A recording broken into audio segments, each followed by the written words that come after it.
In 1838, two 12-year-old girls arrived in Tennessee with photographs of themselves from 1801. They knew personal details about George Washington's breakfast habits. They remembered conversations with soldiers who died 60 years before they were born. But here's what made an entire town scream in terror. Every family that took them in aged 40 years and 6 months, then died of extreme old age. When locals finally followed these girls at midnight, they discovered something that defied every law of nature. These weren't children at all. Before we dive into the story, do well to click the like button and subscribe to the channel so you don't miss more shocking stories like this one tomorrow. Also, drop a comment letting us know where you're watching from and what time it is there. We love connecting with our global audience. Now, let's continue with the story. The fog rolled thick through Millerville, Tennessee on that October evening in 1838, clinging to the ground like ghostly fingers. The small town had settled into its usual rhythm when two small figures appeared at St. Mary's Church door. They stood perfectly still in the mist, their silhouettes barely visible against the dying light. Reverend Samuel Hayes opened the heavy oak door to find two girls who appeared to be around 12 years old, but something made his skin crawl with unease. Their clothes belonged to a different era, faded fabrics cut in styles decades out of fashion. The patterns were intricate, hand-sewn with care, but worn thin as if they'd been traveling for years. What truly unsettled the Reverend were their eyes, ancient, knowing eyes that seemed to hold decades of secrets behind youthful faces. When the first girl spoke, introducing herself as Constance Blackthorne, her voice carried weight that didn't match her appearance. Her sister, Cordelia, watched the Reverend with intensity that made him want to step backward. They carried themselves with unnatural maturity, their posture perfect, movements deliberate. When Constance produced a letter written in faded ink, claiming it was from Reverend Marcus Whitfield of Clearwater Township, Hayes felt his blood run cold. Whitfield had died 15 years ago, and Clearwater had been abandoned after fire in 1822. The letter seemed impossibly old, paper yellowed and brittle, yet the girls claimed to have received it weeks before. Hayes invited them inside, Christian duty overriding growing unease. As they crossed the threshold, the temperature dropped several degrees, and candles flickered despite no wind. The girls settled into the front pew with practiced ease, folding small hands in their laps. When Hayes asked about their journey, Cordelia finally spoke, her voice matching her sister's strange maturity. They claimed to have traveled from Virginia, walking most of the way, sleeping in abandoned buildings. But their story didn't add up. They spoke in archaic dialect, using phrases that had fallen out of use before Hayes was born. They refused his simple meal, claiming the food tasted too fresh. When he brought water from the well, they examined it carefully before drinking, testing its purity in ways beyond mere caution. As evening wore on, the girls shared details about events from decades before their supposed birth. They spoke of the Great Frost of 1816, with personal knowledge of someone who had lived through it. They described buildings torn down before their alleged birth, mentioned people by childhood nicknames rather than formal names everyone else used. The real horror hadn't even begun yet, because what the good Reverend discovered in their personal belongings would challenge everything he believed about mortality itself. The next morning, Reverend Hayes decided to examine the twins' meager possessions while they attended to their morning prayers. What he found defied all logical explanation. Hidden beneath layers of worn fabric was a daguerreotype photograph, dated 1801, showing the exact same two girls, completely unchanged. The image was crystal clear, professionally taken, and bore the seal of a photography studio in Charleston that had closed decades earlier. Beneath the photograph lay a collection of medical records from various doctors across multiple states, all documenting the same disturbing pattern. Dr. William Ashford from Georgia in 1825 had recorded their heights, weights, and general health, noting unusual resistance to common childhood diseases. Dr. N. DeValis. Margaret Stone from Virginia in 1830 had documented identical measurements, expressing bewilderment at their lack of growth over a 5-year period. Most disturbing were the obituaries. Dozens of them, carefully preserved in a leather folder, for people the twins claimed to have known personally. These weren't recent deaths, but people who had passed away decades before the girls were supposedly born. Each obituary was annotated in childish handwriting with personal memories and intimate details that only close friends would know. Dr. Edmund Thorne, Millerville's physician, became obsessed with examining them after Hayes shared his discoveries. His initial medical assessment revealed impossible contradictions that challenged everything he understood about human development. Their teeth showed no wear despite their claimed age of 80 years. Their bones appeared completely juvenile under examination, yet their knowledge of medicinal herbs rivaled experienced healers who had studied for decades. Most unsettling was their blood. When Dr. Thorne accidentally pricked Cordelia's finger during examination, the blood didn't clot normally. Instead, it seemed to shimmer with an otherworldly quality before slowly sealing the wound without leaving any mark. The doctor had never witnessed anything like it in 30 years of medical practice. Strange incidents began occurring throughout the town. Mrs. Eleanor Whitman, Millerville's oldest resident at 89 years, approached Reverend Hayes with a disturbing claim. She swore she remembered playing with children who looked exactly like Constance and Cordelia when she was just 7 years old. She described games they had played, songs they had sung, and conversations they had shared more than 8 decades earlier. Other elderly residents came forward with similar impossible memories.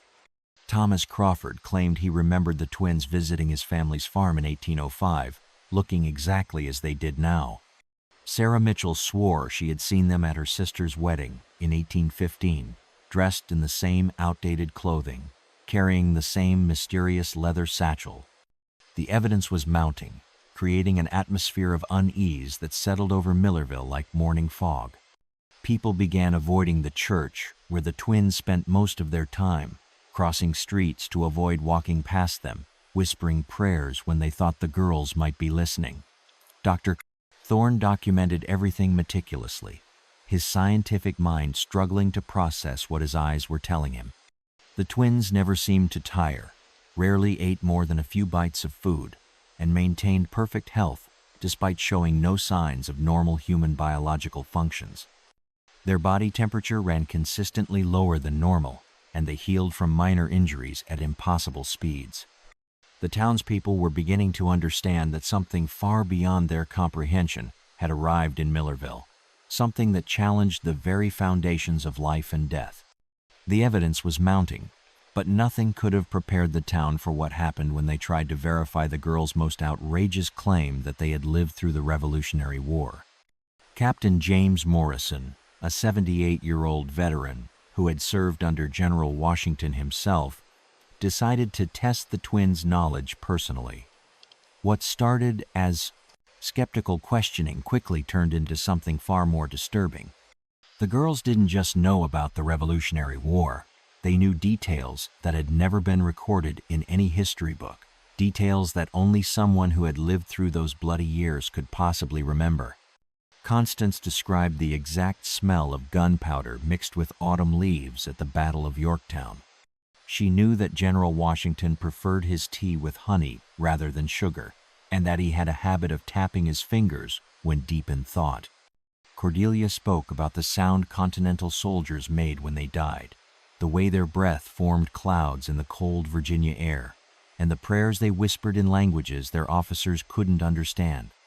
But what truly shattered Captain Morrison's composure was when they described a dying soldier he had held in his arms 60 years earlier. They repeated the exact words Private Benjamin Tucker had spoken before drawing his final breath, words Morrison had never shared with another living soul.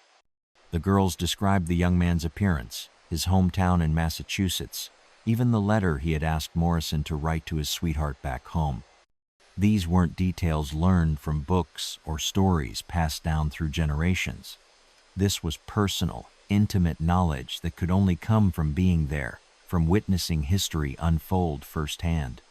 The captain left that meeting a changed man, his hands shaking as he tried to process what he had just experienced. Dr. Thorne's obsession with the twins deepened as he discovered more medical impossibilities. They never slept more than 2 hours at a time, always during the darkest part of the night. Their eating habits were selective and strange, accepting only certain foods that seemed to be chosen based on criteria no one else understood. Most disturbing was their healing ability, which Dr. Thorne witnessed firsthand when Cordelia cut her hand on a broken piece of pottery. The wound sealed itself within minutes, leaving no scar, no sign that any injury had occurred. The doctor watched in fascination and horror as the skin knitted together with supernatural efficiency, defying everything he knew about human biology and the natural healing process. More townspeople came forward with impossible memories. A traveling merchant named William Hartley swore he had sold ribbons to the twins in Georgia back in 1820, and they had paid with coins that bore dates from the previous century. Captain Edward Mills, who had spent years sailing between Charleston and Savannah, claimed he had seen them at various ports throughout the 1810s and 20s, always looking exactly the same. The twins themselves seemed unaware of the growing fear they were causing. They continued their daily routines with unsettling normalcy, attending church services where they sang hymns in Latin that even Reverend Hayes didn't recognize. They played games that children hadn't played in 50 years, using rules and rhymes that belonged to an earlier generation. During quiet moments, they would ask innocent questions about people who had died decades earlier, as if expecting to see them again. They spoke about events from the past as if they had happened yesterday, their young faces clouded with an ancient sadness that seemed to carry the weight of countless losses and forgotten sorrows. The pattern was becoming undeniably clear to everyone in Millerville. These were not ordinary children, and their presence in the town was connected to something far more sinister than anyone had initially imagined. The townspeople were beginning to understand the horrible truth, but nothing could have prepared them for the night. Someone finally dared to follow the twins to see where they went after midnight. Dr. Thorne's investigation into the twins' past revealed a disturbing pattern that stretched back decades across multiple states. In every town where Constance and Cordelia had lived, documented deaths had increased dramatically, but these weren't deaths from disease, violence, or accidents. Medical records consistently described them as sudden aging or rapid decline, afflictions that defied medical explanation. The pattern became horrifyingly clear when Dr. Thorne obtained records from Savannah in 1825, Richmond in 1821, and Philadelphia in 1818. In each location, the twins had lived with families who aged decades within months of their arrival. Foster parents who had taken them in as young, healthy adults were found dead of extreme old age within a year. Their bodies withered, as if they had lived far beyond any natural lifespan. In Savannah, the Caldwell family had aged 40 years in 6 months. Margaret Caldwell, who had been 32 when the twins arrived, was found dead at what appeared to be 75, her hair completely white, her skin deeply wrinkled, her mind lost in memories from decades past. Her husband Thomas suffered the same fate, dying of what doctors could only describe as advanced old age, despite being only 38 years old. The same pattern repeated in every town. Healthy adults would begin showing signs of premature aging within weeks of the twins' arrival.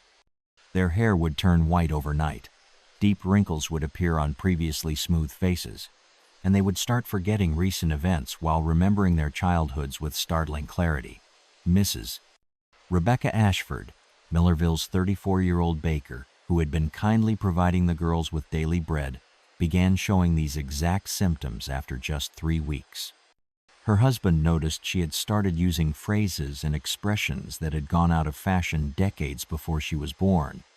She would speak about people from her childhood as if they were still alive, asking when they would visit again. The physical changes were undeniable.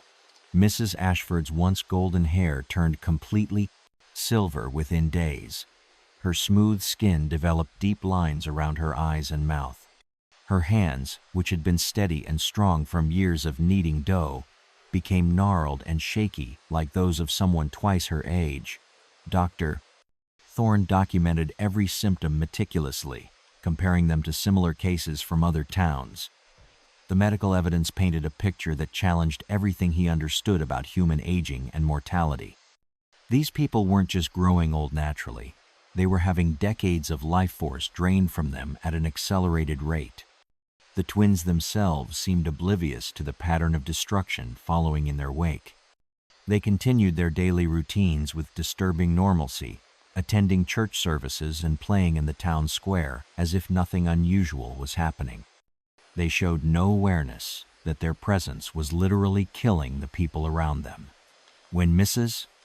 Ashford collapsed in her bakery on a cold November morning, aged beyond recognition and speaking in confused whispers about events from 50 years past, the townspeople finally understood they were dealing with something far more dangerous than mysterious children with impossible memories. The twins had brought death to Millerville, not through violence or disease, but through some supernatural process that stole years from the living and left only withered husks behind. The question that terrified everyone was simple. How many more would die before someone found a way to stop them? Young Thomas Hartwell, driven by curiosity and teenage bravery, decided he would find answers by doing what no adult had dared to attempt. He would follow the twins and discover what they did during those mysterious hours after midnight when the entire town slept. The townspeople were beginning to understand the horrible truth, but nothing could have prepared them for the night someone finally dared to follow the twins to see where they went after midnight. Young Thomas Hartwell, driven by curiosity that outweighed his fear, crept from his family's home on a moonless November night. He had been watching the twins' patterns for weeks, noting how they would slip away from the church every night at precisely midnight, returning before dawn with dirt on their shoes and an otherworldly glow in their ancient eyes. Following them through Millerville's empty streets, Thomas felt his courage wavering with each step. The twins moved with purpose through the darkness, never looking back, never hesitating at crossroads. They walked as if they knew every stone, every root, every shadow in the sleeping town. What Thomas witnessed in the abandoned Whitmore Cemetery changed him forever. The twins didn't simply visit the graveyard, they transformed it into something from a nightmare. As soon as they crossed through the rusted iron gates, the very air around them began to shimmer and distort like heat waves rising from summer pavement. They danced among the weathered headstones in perfect synchronization, their movements fluid and hypnotic. They spoke in a language that sounded like wind through autumn leaves, their voices harmonizing with sounds that seemed to rise from beneath the earth itself. Their words weren't quite human, carrying tones that made Thomas's teeth ache and his vision blur. As he watched from behind a crumbling mausoleum, the shadows around the twins began to take on substance. Dark shapes reached toward the girls like desperate hands, emerging from graves that had been sealed for decades. These weren't hallucinations or tricks of moonlight, but actual manifestations of something that defied everything Thomas understood about life and death. The twins didn't flee from these shadow apparitions. Instead, they embraced them, drawing the darkness into themselves like drawing breath. With each shadow absorbed, the girls seemed to grow more solid, more present, while the cemetery around them withered further.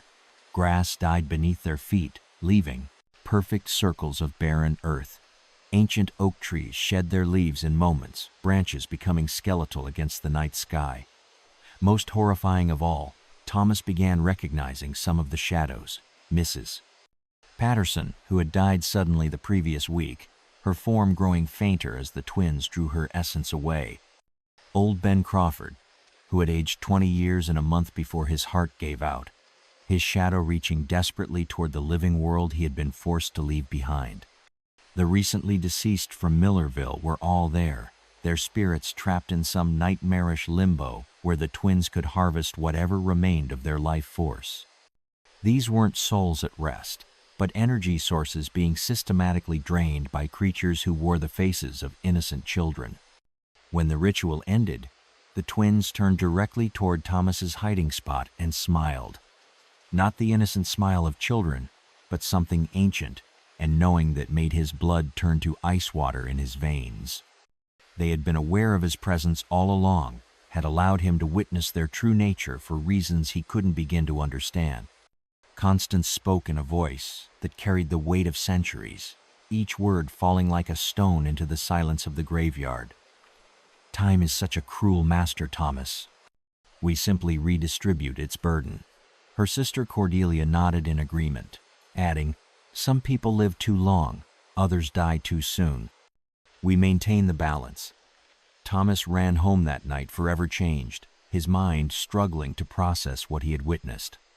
The twins weren't children at all, but something far older and more terrifying than anything he had imagined possible. Thomas ran home that night forever changed, but his testimony was just the beginning, because the twins had decided it was time to reveal their true purpose in Millerville. Unable to bear the weight of what he had witnessed, Thomas told his story to Reverend Hayes, Dr. Thorne, and several town leaders, the PIF and Desiree. Following morning, his hands shook as he described the shadow ritual, the dancing among tombstones, and the twins' acknowledgement of his presence. Rather than dismissing his account as the imagination of a frightened boy, the adults listened with growing horror. When Thomas finished his testimony, something unexpected happened. The twins themselves appeared at the church door, requesting a private meeting with the town's most influential citizens. They showed no shame or fear at being discovered, no attempt to deny or explain away what Thomas had seen. That evening, in the flickering candlelight of St. Mary's Church, the assembled group learned the truth that would haunt Millerville forever. The twins spoke in unison, their young voices carrying impossible authority that made grown men lean back in their pews. They were not children at all, but ancient beings tasked with a responsibility that stretched back to the founding of the nation itself. In 1777, during a particularly brutal winter of the Revolutionary War, they had been dying children named Mary and Martha Whitmore. Fever had claimed their parents, starvation was slowly killing them, and death seemed inevitable. But as they lay dying in an abandoned farmhouse in Virginia, something far older than human civilization offered them a bargain. They traded their natural deaths for eternal youth and a terrible responsibility. They became collectors, harvesters of excess time, charged with maintaining the delicate balance between life and death that kept the natural world functioning properly. Their childlike appearance was both blessing and curse, allowing them to move through society undetected while carrying out their grim duties. The twins explained that every human life has a predetermined span, written in what they called the Great Ledger of Time. When people exceed their allotted years through luck, stubbornness, or medical intervention, it creates an imbalance that must be corrected.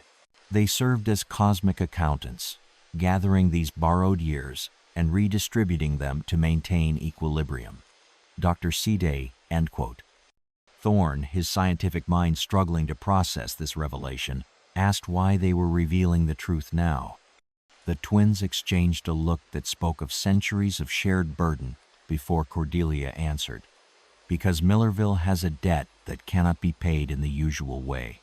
Too many here have lived far beyond their time, and the balance must be restored dramatically. They claimed to feel no malice toward their victims, describing their work with the detached professionalism of tax collectors. They had harvested excess years from thousands of people over the decades, always moving on before their true nature could be discovered. But Millerville presented a unique situation that required a different approach. Constance produced the same leather ledger Thomas had glimpsed during the midnight ritual. Its pages contained names, dates, and calculations spanning decades of work across multiple states. The mathematical precision of death itself, recorded in careful handwriting that had remained unchanged since 1777. Every extra day someone lives beyond their appointed time must be accounted for. Constance explained. We are simply the instruments of that accounting. The shadow realm demands payment, and we ensure the debt is always collected." The room fell silent as the implications of their confession settled over the assembled townspeople. They weren't dealing with supernatural children, but ancient agents of something that viewed human life as nothing more than numbers in a cosmic balance sheet. The twins' confession was horrifying enough, but when they revealed exactly how many years the town owed and what would be required to settle the debt, panic began to consume Millerville. The ancient leather ledger appeared to be hundreds of years old, its pages filled with names, dates, and numerical calculations written in multiple hands across different time periods. With methodical precision that chilled everyone present, the twins began reading aloud the names of Millerville's residents and their temporal debts. The numbers were staggering and terrifying. Mrs. Eleanor Whitman owed 43 years. She should have died in the cholera outbreak of 1802, but luck and a strong constitution had carried her through. Captain Morrison owed 37 years. A cannonball at Antietam should have claimed him, but he had ducked at precisely the right moment. Thorne himself owed 19 years. A childhood fever in 1814 should have been his end, but his mother's careful nursing had pulled him through. Even young Thomas Hartwell had accumulated a debt of 7 years from a drowning accident he had survived as a toddler. The twins explained that his near-death experience in the Miller's Pond should have been final, but his older brother's quick action had cheated the natural order. The mathematical brutality of their system became apparent as they continued reading. Every illness survived, every accident escaped, every day lived beyond an appointed death date was meticulously recorded. The cosmic ledger balanced life and death with inhuman precision, and Millerville's residents had collectively accumulated centuries of borrowed time. Normally, the twins explained, they would collect these debts gradually over many years, taking a few months here and there until the balance was restored. A premature illness, an unexpected accident, a sudden aging process that would claim the excess years without arousing suspicion. But Millerville presented an unprecedented situation. The concentration of temporal debt was so high that gradual collection would take decades to complete. Their otherworldly masters, beings that existed in the shadow realm between life and death, were growing impatient with the accumulating imbalance. The entire cosmic order was being strained by the weight of unpaid time. The twins offered the town a choice that would haunt every resident for the rest of their shortened lives. They could allow immediate collection of all debts, resulting in the sudden deaths of roughly 2/3 of the population within days. Or they could provide a single willing sacrifice whose life force was so pure and strong it could settle the entire town's temporal debt in one transaction. The criteria for this sacrifice became terrifyingly clear as they spoke. It must be someone young enough to have committed no temporal sins, someone whose natural death date lay far in the future, and someone who offered themselves willingly. The person would need to possess decades of unused potential, years that shone with the brightness of unlived experiences. As the twins explained the requirements, several townspeople began to age visibly, their borrowed years being assessed in real time. Dr. Thorne watched in horror as liver spots appeared on his hands that hadn't been there an hour before. Captain Morrison's hair grew noticeably whiter as ancient wounds from long-ago battles began to ache with renewed intensity. The twins gave them 3 days to decide. 3 days to choose between mass death and the sacrifice of one pure soul. 3 days to weigh the value of individual life against collective survival. The mathematical cruelty of their ultimatum hung over Millerville like a death shroud, turning neighbor against neighbor as the terrible arithmetic of survival began. The town had 3 days to decide, but as word spread of the twins' ultimatum, Millerville began to tear itself apart as neighbors turned against neighbors, and someone unexpected stepped forward with a proposal that changed everything. News of the impossible choice spread through Millerville like wildfire, creating chaos that fractured the tight-knit community. Some residents packed their belongings in the dead of night, hoping distance would save them from their temporal debts. Others, barricaded themselves inside their homes, as if wooden walls could stop ancient forces from collecting what was owed. But the most disturbing reaction came from those who began hunting for a suitable sacrifice among their own neighbors. Fingers pointed at the town's youngest residents, with accusations disguised as practical necessity. Sarah Milliken, the blacksmith's 16-year-old daughter, became a target when someone discovered she had survived a difficult birth that should have claimed her life. The Conway twins, 14-year-old brothers who had escaped a house fire unscathed, found themselves whispered about in shadowy corners. People calculated whose death might save their own lives, weighing the value of individual souls against their desperate desire to survive the coming reckoning. Suspicion and paranoia poisoned every relationship as families turned against each other. Parents eyed their own children with horrifying speculation, while the elderly spoke in hushed tones about which young person might be convinced to make the ultimate sacrifice for the greater good. But then something unexpected happened that changed everything. Grace Hayes, the pastor's own 18-year-old daughter, stepped forward and volunteered herself. Her sacrifice would be perfect according to the twins' cruel mathematics. She had never exceeded her appointed time. Her natural death date lay decades in the future, and she offered herself willingly out of pure love for her community. The twins examined her with their ancient eyes, running their small hands along her arms as if feeling for something invisible to everyone else. They nodded approvingly, confirming that her years shone with the brightness they required. Her sacrifice alone could settle the town's massive temporal debt. However, Grace's decision triggered an unexpected cascade of other volunteers.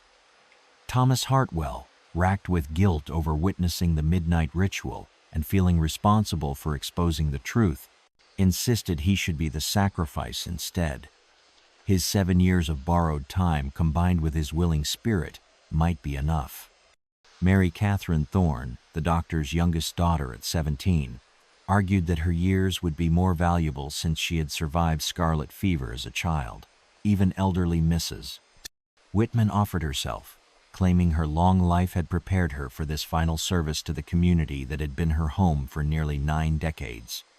The twins watched this display of noble self-sacrifice with something resembling surprise. In all their centuries of collecting temporal debts across dozens of towns and cities, they had rarely encountered such willingness to die for others. They had grown accustomed to fear, denial, and desperate attempts to find alternative solutions. The ancient beings convened privately in the church vestry, speaking in their otherworldly language, while the volunteers and their families wept and argued about who should make the ultimate sacrifice. Their discussion lasted only minutes, but felt like hours to everyone waiting for their decision. When the twins emerged from their consultation, they made an announcement that stunned the entire assembly.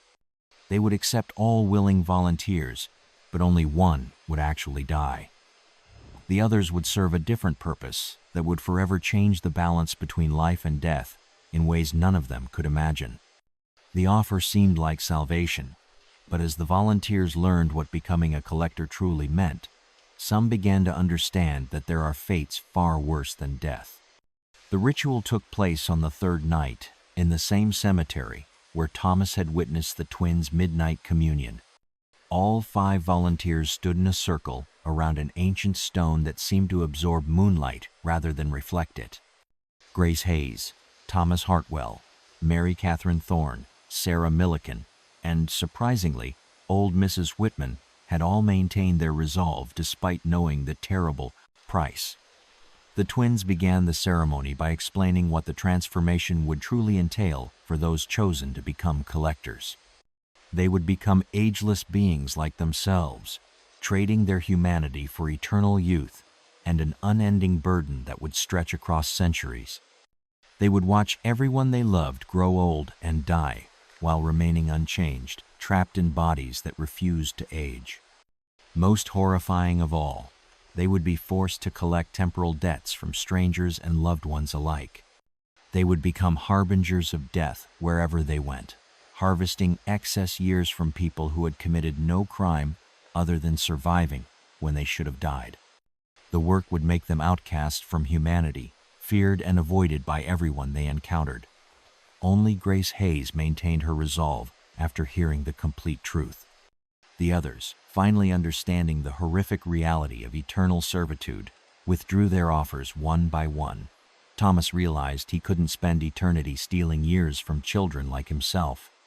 Mary Catherine understood she would eventually have to harvest her own father's excess time. Sarah saw the loneliness that stretched ahead like an endless desert. But Grace's sacrifice alone wasn't enough to clear the town's massive temporal debt. The mathematics were unforgiving. Even her pure years, freely given, could only account for perhaps half of what Millerville owed to the cosmic balance. Then Mrs. Whitman stepped forward again, but with a different proposal that changed everything. She offered not just her remaining years, but all the excess years she had already borrowed over her long life. Her accumulated temporal debt, freely given instead of forcibly taken, combined with Grace's pure sacrifice, would more than clear the entire ledger. The transformation began at the stroke of midnight, with both women standing at opposite ends of the ancient stone circle. Mrs. Whitman aged rapidly, but peacefully, her borrowed years flowing out of her like streams of golden light, visible to everyone present. The decades she had lived beyond her appointed time poured from her body in waves of luminous energy. Simultaneously, Grace remained physically unchanged, but began to emanate the same ancient aura that surrounded the twins. Her eyes took on the weight of centuries. Her voice gained the authority of someone who had witnessed the rise and fall of civilizations. She was becoming something no longer entirely human. The energy of their combined sacrifice spread throughout Millerville like ripples on a pond, touching every resident and settling their temporal debts in a single, brilliant moment. People felt years of borrowed time lift from their shoulders, aging that had been artificially delayed suddenly catching up in gentle waves rather than devastating floods. As the ritual concluded, something unprecedented in the twins' centuries of service occurred. They themselves began to change, their ageless faces finally showing the weight of all the years they had carried. They had found worthy replacements and could finally embrace the death they had been denied since 1777. But in their final act of mercy, they gave Grace something the cosmic order had never allowed them. She would not serve alone in her terrible duty. As dawn broke over Millerville, the townspeople discovered that their salvation had come at a cost none of them could have imagined, and the true horror of what they'd witnessed was only beginning to unfold. 6 months after the ritual, Millerville appeared to have returned to normal on the surface. The surviving residents aged appropriately, their temporal debts cleared forever. Children played in streets where shadows had once danced with supernatural hunger, and the cemetery returned to peaceful silence where the dead could finally rest undisturbed. But appearances deceived anyone who looked too closely. Grace Hayes was no longer the pastor's innocent daughter. She appeared unchanged physically, but her eyes now held the same ancient knowledge that had once belonged to Constance and Cordelia. She had taken residence in the abandoned Blackthorn house on the hill, keeping the leather ledgers and monitoring the delicate balance of time throughout the region. The most shocking revelation came when Mrs. Preston Whitman reappeared in town 3 months after the ritual, looking exactly as she had 60 years earlier. Her sacrifice hadn't claimed her life as everyone expected. Instead, it had restored her to her appointed age before she began accumulating temporal debt, making her Grace's eternal companion in the work of collecting borrowed time. Together, they represented an evolution in the cosmic system that had governed life and death for centuries. Unlike their predecessors, who simply collected excess years with cold efficiency, Grace and Mrs. Whitman had learned to redistribute stolen time to those who died too young. They created a more merciful balance between the mathematical cruelty of the cosmic order and human compassion. Dr. Thorne, his temporal debt cleared, but his curiosity stronger than ever, continued studying the phenomenon through careful observation. His research revealed that the new collectors operated differently from the twins who had terrorized so many towns. They prevented premature deaths by transferring excess years from those who had lived too long, creating a gentler equilibrium. The original twins, Constance and Cordelia, had finally found peace after centuries of service. Their bodies crumbled to dust the moment their replacements fully accepted the terrible responsibility. But their influence lived on in the warnings they had left behind, carved into the ancient stone where the ritual took place. Every act of defying death, every miraculous survival, every year lived beyond one's appointed time would eventually be accounted for.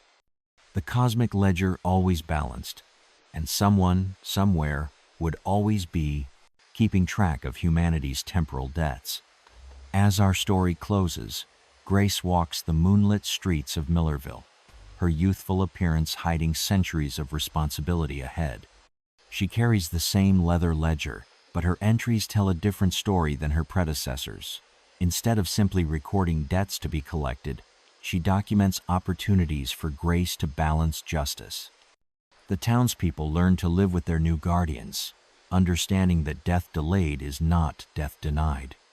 They made peace with the knowledge that supernatural forces monitor the delicate balance between life and death, ensuring that the natural order continues despite humanity's constant attempts to cheat mortality. Mrs. Whitman, restored to her prime but carrying the wisdom of her full lifetime, serves as Grace's guide and companion. Together, they've transformed the harsh mathematics of temporal collection into something resembling mercy, proving that even cosmic forces can evolve when touched by human compassion. If this tale of Millerville's mysterious guardians has left you questioning what forces might be watching over the balance of life and death, then you understand why this story has haunted historians for generations.